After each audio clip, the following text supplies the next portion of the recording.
Chapter a short monsoon diary. So ये summary है and summary हम क्यों पढ़ाते हैं ये आप लोगों को पता है, ताकि आप लोग बोर ना हो और थोड़ी शॉर्ट वीडियो बने ताकि नेट भी ज़्यादा ना जाए और आप लोगों को जल्दी समझ आ जाए। So let's read.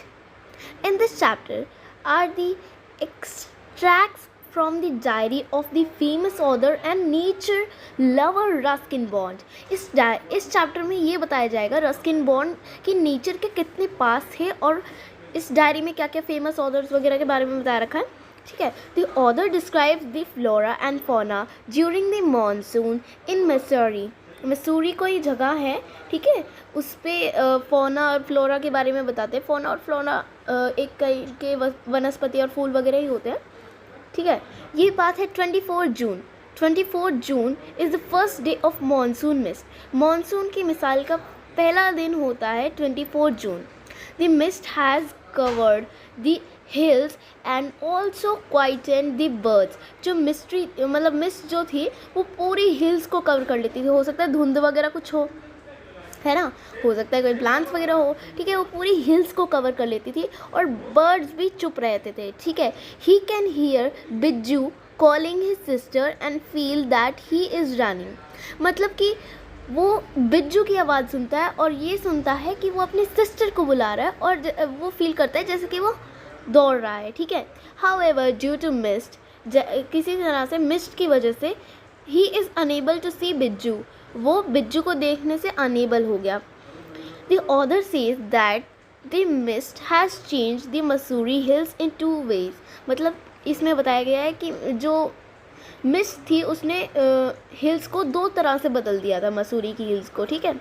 फर्स्टली, पहली तो ये है, one can not see the hills and secondly can not hear the birds chirping. यानी कि आप किसी और दूसरे को नहीं देख सकते हो या फिर किसी बर्ड जो भी है वो चिर्प कर रहा है उसको नहीं सुन सकते। चिर्प मतलब वो चहचहाट कर रहा है, उसको नहीं सुन सकते। अब बात है 25 जून की। The rain is warm and humid and is this comfortable. मतलब कि ये मतलब रेन जो थी वो बहुत ही ज़्यादा गरम तापमान था वहाँ का और ह्यूमिड तापमान हो रहा था और ये कंफर्टेबल भी था। अनलाइक द विंटर रेन, ऐसा लग ही नहीं रहा था कि विंटर रेन हो रही है। The flowers are blooming, flower जो थे वो ब्लूम कर रहे थे। ब्लूम मतलब कि खिल रहे थे। ठीक है। He describes to the hill section station as, उसने हिल स्टेशन को कुछ ऐसे बताया, a paradise that might have been. ठीक है, ऐसा कुछ उसने नाम दिया। ऑन 27 जून की बात है, अभी इसमें थोड़ा सा ही बचा है, हम लोग जल्दी से रीड कर लेंगे और ज़्यादा बड़ी भी वीडियो नहीं होती। और 27 जून को ये बताया गया, one can see leeches appearing due to the monsoon. एक मतलब जो इंसान होगा वो लीचेस देख सकता है, ठीक है, जो कि मानसून के द्वारा हो रही है। और इसमें और बताया गया है, a leopard was also seen stealing dogs and other animals. मतलब एक लेपर्ड भी देखा गया था जो कि कुत्तों को चुरा रहा था और एनिमल्स को भी। ठीक है। स्टीलिंग कुछ ऐसा ही वर्ड लगता है। ठीक है। सम न्यू बर्ड्स लाइक, हो सकता है स्टीलिंग का मतलब मारना हो। ठीक है। Some new birds like minivets can also be seen. मतलब कि और कई नए टाइप के बर्ड्स हैं जैसे कि मिनीवेट्स, वो भी देखे गए थे। Minivets are bright coloured birds. Minivets जो होते हैं बहुत ही ज़्यादा ब्राइट कलर के बर्ड होते हैं। And sit silently among the leaves, और वो बहुत ही ज़्यादा साइलेंटली बैठते हैं लीव्स पे, बहुत ही ज़्यादा शांति से। One can also see some seasonal flowers blooming. एक इंसान जो होगा वो सीजनल फ्लावर्स, यानी कि जो मौसम के बार बार बदलते रहते हैं, मौसम के द्वारा चलते हैं वो, जैसे कि जब सनफ्लावर्स उग जाते हैं जब समर्स आती है, और जब चली जाती है तो बहुत सारे टाइप के फ्लावर्स, मतलब जब विंटर आ जाती है, रेनी आ जाती है, तो उसमें अलग टाइप के फूल आ जाते हैं। इट्स 2 अगस्त, ये 2 अगस्त की बात है। And has rained all night, पूरी रात बारिश हुई। The sound of rain on the tin roof delights him. उसे जो ऑर्डर था, उसे जो रेन की जो टिन पे गिर रही थी, टिन की रूफ जो थी उस पर जो टिप टिप करके गिर रही थी, उसकी साउंड जो थी बहुत ही ज़्यादा पसंद आई उसे। He feels he is untouched yet is in touched with the rain. उसे वो मतलब ऐसा था कि वो टच भी नहीं हो रहा था रेन के, पर उसे ऐसा लग रहा था जैसे रेन उसके आके टच हो रही हो। और 3 अगस्त की बात है। The rain stops and there is sunshine. जो रेन जो थी वो रुक गई थी और यहाँ पे सनशाइन हो रही थी, धूप खिल रही थी। एनिमल्स जो थे, मतलब जानवर थे, पक्षी थे और जो इंसान थे, और वो पूरे के पूरे धूप में थे, ठीक है। The author is pleased to hear a song of a whistling thrush coming from a distance. Author ने जो था बहुत ही ज़्यादा प्लीज़ किया, बहुत ही ज़्यादा चाह रहा था वो कि साइड से कहीं सीटी बजाने की आवाज़ सी आ रही थी, ठीक है, जैसे कि कोई विसल बजा रहा हो, ऐसी कोई आवाज़ आ रही थी। वहाँ उसने पास वाले डिस्टेंस में, मतलब ज़्यादा दूर नहीं था, पास में ही डिस्टेंस में वो जाना चाह रहा था। ऑन 12 अगस्त की बात है। He writes that it is been raining non stop for more than a week. उसने ये लिखा 12 अगस्त को कि जो रेनिंग थी, यानी कि जो बारिश थी, वो स्टॉप नहीं हो रही थी पूरे एक वीक के लिए, ठीक है।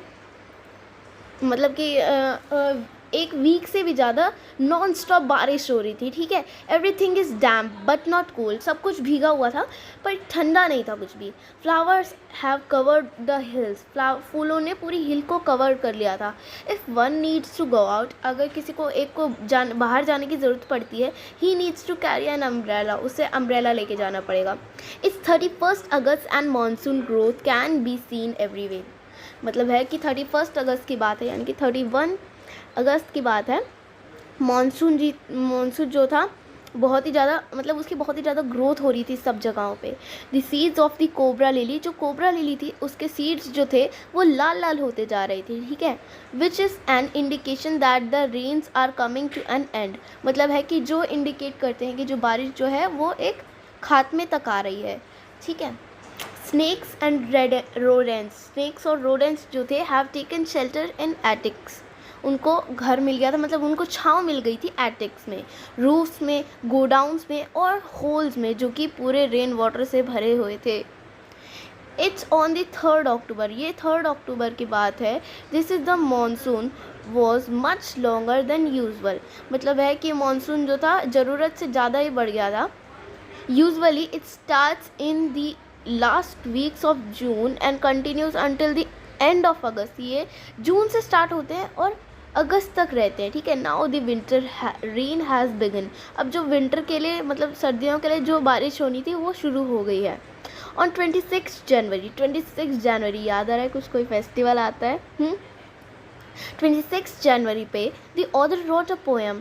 ऑथर ने एक पोएम लिखी अबाउट विंटर रेन के ऊपर एक पोएम लिखी। He says that the winter rain makes him feel lonely. मतलब जो विंटर की रेन होती है, यानी कि जो बरसात होती है ठंड सर्दियों की, वो उसे लोनली यानी कि अकेलापन महसूस करवाती है। As a friend who was staying with him has left. मतलब ऐसा लगता है जैसे कि उसका कोई दोस्त था, वो उसे छोड़ के चला गया अकेला।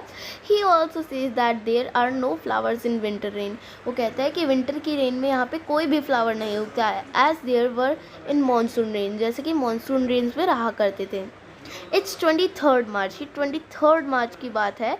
And is the end of winter. अब ये एंड हो रहा है विंटर का।